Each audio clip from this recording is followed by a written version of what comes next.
দুর্ভাগ্য হয় সেটাই যে এখনো আমাদেরকে এই সমস্ত বিতর্ক, এই সমস্ত বিষয় নিয়ে নানা ধরনের কথা বলতে হয়, শুনতে হয় যে শহীদ বুদ্ধিজীবীদেরকে কারা হত্যা করেছে, তাদের তালিকা কেন এখনো হয়নি, এবং সেই শহীদ বুদ্ধিজীবীদের হত্যার তদন্তের রিপোর্ট সেগুলো কেন প্রকাশ্যে আসেনি। এ ধরনের অনেক বিতর্ক আমাদের মধ্যে আছে।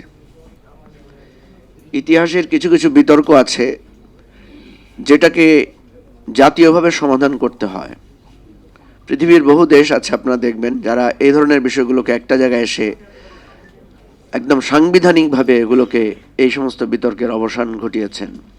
আমরা যেই বিতর্ক নিয়ে দেশটা বিভেদের মধ্যে আমরা পড়ি প্রায় সময়, মুক্তিযুদ্ধ নিয়ে, ধর্ম নিয়ে, বিশ্বাস নিয়ে, প্রগতি নিয়ে, মতাদর্শ নিয়ে, এগুলো নিয়ে প্রায় আমরা বিভক্ত হয়ে যাই। আমাদের বিভক্তির দিন শেষ করে আমাদের ঐক্যবদ্ধ হওয়া দরকার। এখানে বারবার আলোচনা এসেছে, সাংবাদিকদের কেউ কেউ কখনো কখনো আমাদেরকে জিজ্ঞেস করে যে ৭১ আর ২৪-এর মধ্যে কোনো সংঘাত আছে কিনা, বা কোনটাকে আপনি বড় করে দেখেন।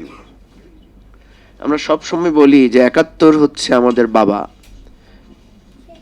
যার মধ্য দিয়ে আমাদের জন্ম, এই রাষ্ট্রের জন্ম। আর যদি আপনি ২৪-কে বলেন, জুলাই অভ্যুত্থানকে বলেন, তাহলে সেটা হচ্ছে একটা সন্তানের তুল্য। অনেক সময় দেখবেন বাবা এবং ছেলের চেহারার খুব মিল থাকে। আমরা বলি, আরে তুমি তো তোমার বাবার মতো হয়েছ। ২৪ ঠিক ৭১-এর একটা মিল আছে। মনে হয় যেন একেবারে সন্তান কিরকম, কিভাবে বাবার চেহারায় হয়।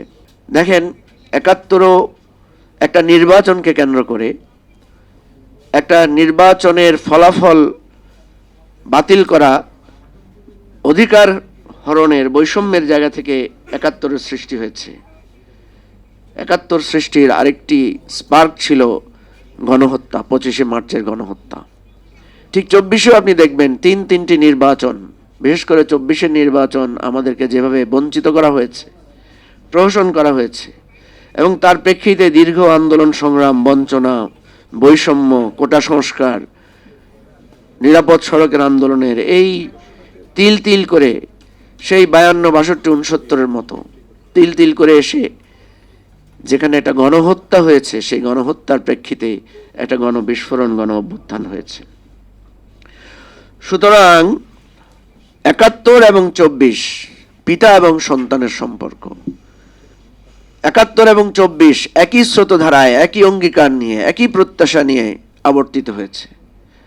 যদি ২৪ও পিতার স্বপ্ন পূরণ না করে, আরও একটা সন্তান হয়তো জন্ম নেবে, আরও একটা সন্তান হয়তো ভূমিষ্ঠ হবে, এবং এভাবেই আমরা অনাদিকাল ধরে আমরা আমাদের সংগ্রাম, বিপ্লব, সেই বৈষম্যহীন বাংলাদেশের স্বপ্ন দেখতে অকাতরে আমরা হৃদয় বিলিয়ে দিয়ে, জীবন বিলিয়ে দিয়ে যাব।